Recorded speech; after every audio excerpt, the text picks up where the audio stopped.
Magandang hapon sa inyo lahat. I am already in receipt of the warrant of arrest issued against me by the 5th Division of the Sandigan Bayan. Nais ko lang pong bigyan din ang mga bagay na ito. I will remain firmly with the majority bloc under the leadership of Senate President Alan Peter Cayetano.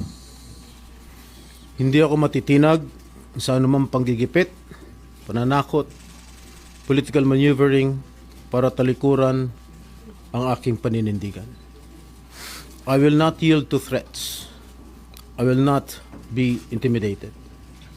I will not be pressured into surrendering my independence of judgment. I am giving instructions to the Senate Secretary to put on hold my salary. Personal kong pasya ito upang ipakita sa sambayan ng Pilipino na wala akong intensyon makinabang sa pondo ng bayan habang nililinis ko ang aking pangalan. At higit sa lahat, hindi ako papasailalim ng kustodya ng Senado. I will not seek Senate custody. Hindi ko gagamitin ang Senado bilang panangga laban sa mga aligasyon sa akin.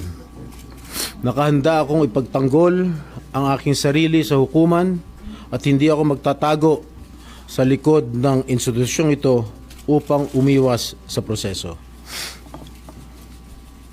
Ipagtatanggol ko hanggang sa huli ang aking sarili para patunayan na walang batayan ang mga paratang sa akin.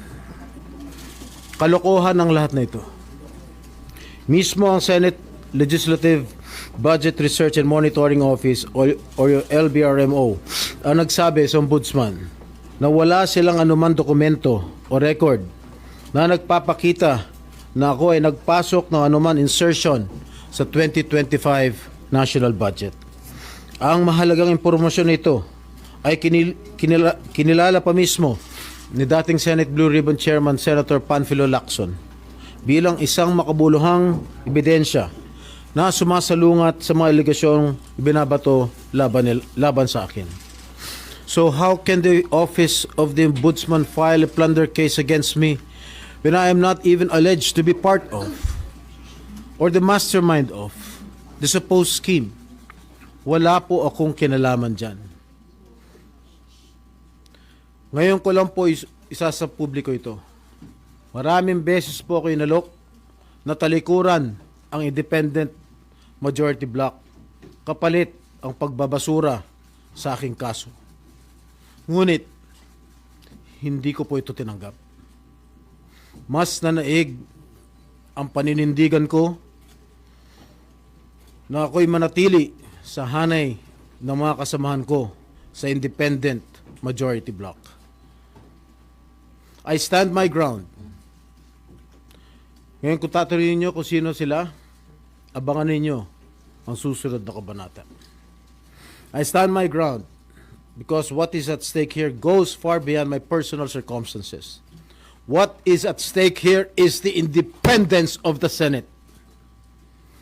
This institution must never become vulnerable to external pressure. It must remain free from political coercion, free from undue influence, and free from any scheme designed to weaken its constitutional role as a co-equal and independent branch of government. If this is the price I must pay for the decisions I have made and the principles I have chosen to uphold, then I am prepared to face the consequences, however difficult they may be, especially for my family. I will not be broken by accusations, nor will I yield to political pressure. I will meet these charges head on, defend my honor through due process, and place my faith in the truth. I will be proceeding now to the CIDG to voluntarily surrender myself. Maraming salamat po. Okay na? No more question, guys. At yan, pupunta na sila sa CIDG.